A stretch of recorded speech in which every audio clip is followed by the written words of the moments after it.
Hi, இன்றைக்கி டியூஸ்டேவோட குட்டி mini vlog பார்க்கலாம். காலையில் எப்போவுமே 3:40க்கே எழுந்திரிச்சு பிரம்ம முகூர்த்தம் அப்படின்ற அந்த டைம் இருக்குல்ல, 3:40லேருந்து 4:30க்குள்ளே. ஸோ அப்போ எப்போவுமே நான் பஞ்சபூதங்களுக்கு விளக்கு வச்சுருவேன் வாசலில். பிரம்ம முகூர்த்த விளக்குன்னு சொல்லலாம். அது பஞ்சபூதங்களுக்காக அந்த 5 விளக்கு ஏற்றுறது.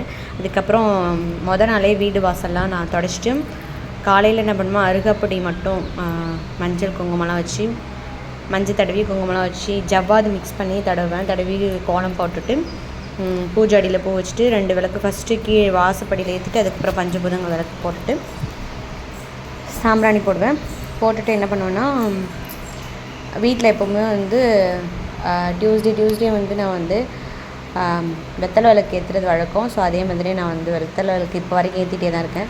ஸோ இது எனக்கு பாசிட்டிவாக தான் இருக்குது. நிறைய விஷயம் நல்லது நடந்திருக்கிறதுனால நான் அதை ஸ்டாப் பண்ணல. இப்போ வரைக்கும் நான் ஏற்றிட்டே தான் இருக்கேன். ஸோ வெத்தலை விளக்கு ஏதாவது நம்ம வேண்டுதல் வச்சுருக்கோன்னா 9 வாரம் 6 வாரம் அப்படின்னு நினச்சி நம்ம வேண்டி ஏற்றலாம். ஸோ ரொம்பவே நல்லது. இதுதான் எங்கள் வீட்டு குட்டி பூஜை அறை. முருகர் கொஞ்சம் சின்னதாக வேல் இருக்கும். அப்புறம் 6 படை முருகர் இருக்கார். அதுக்கப்புறம் குலதெய்வ கோயில் விளக்கு, அகல் விளக்கு, குலதெய்வ விளக்கு. இதுதான் என்னோடய குட்டி பூஜை அறை, குட்டி பூஜை. அதுக்கப்புறம் கொஞ்சம் நேரம் கழிச்சு நான் என்ன பண்ணுவேன்னா, 4:30லேருந்து ஒரு 5 மணிக்கெலாம் வேல்மாறல் படிக்க ஆரம்பிச்சிடுவேன். வேல்மாறல், அதுக்கப்புறம் போற்றி சொல்ல ஆரம்பிச்சிடுவேன். அதுக்கப்புறம் கந்தசஷ்டி கவசம் படிப்பேன். கந்தக்கூர் கவசம் டைம் இருந்தால் படிப்பேன். இது என் கையாலே நான் முருகருக்கு பூ கோத்து எப்போவுமே கோயிலுக்கு போயிட்டு போட்டு வந்துடுவேன். இதுதான் அந்த முருகர் கோயில். கௌசிக பாலசுப்ரமணியன் பாண்டிச்சேரியில் இருக்குது. ரொம்ப ஃபேமஸான கோயில்.